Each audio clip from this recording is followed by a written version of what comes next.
Actually ఇది 12 days యాత్ర అండి. సో ఈ 12 days కూడా మనము హిమాలయ పర్వతాల్లో ట్రావెల్ చేయాల్సి వస్తుంది. మనం డే 1 మనం ఈ ట్రిప్ ఎక్కడి నుంచైనా ఆపరేట్ చేయొచ్చు, ఇండియాలోంచి ఎక్కడి నుంచైనా ఆపరేట్ చేయొచ్చు. But basic middle point is like Delhi అనమాట.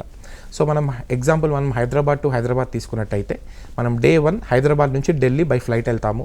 సో ఢిల్లీ మనం ఎయిర్పోర్ట్లో దిగిన వెంటనే మన బస్సు రెడీగా ఉంటుంది, అందరూ బస్సు ఎక్కేస్తారు. అక్కడి నుంచి మనం డే 1 హరిద్వార్ బయలుదేరిపోతామండి. ఎక్కడ కూడా మనం హాల్ట్ ఇవ్వకుండా డైరెక్ట్ హరిద్వార్ బయలుదేరిపోతాము. సో కమింగ్ 5.5 6 hours మనం హరిద్వార్ రీచ్ అవుతాము. ఆ రోజు సాయంత్రం మనం హరిద్వార్లో గంగా హారతి చూసుకుంటాం.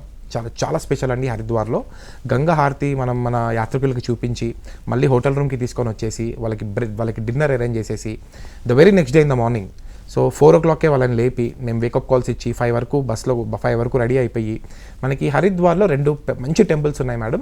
మానసాదేవి, చండీదేవి టెంపుల్స్ ఉంటాయి. అవి ఓన్లీ మనం రోప్ వేస్లో మాత్రమే వెళ్ళాలి.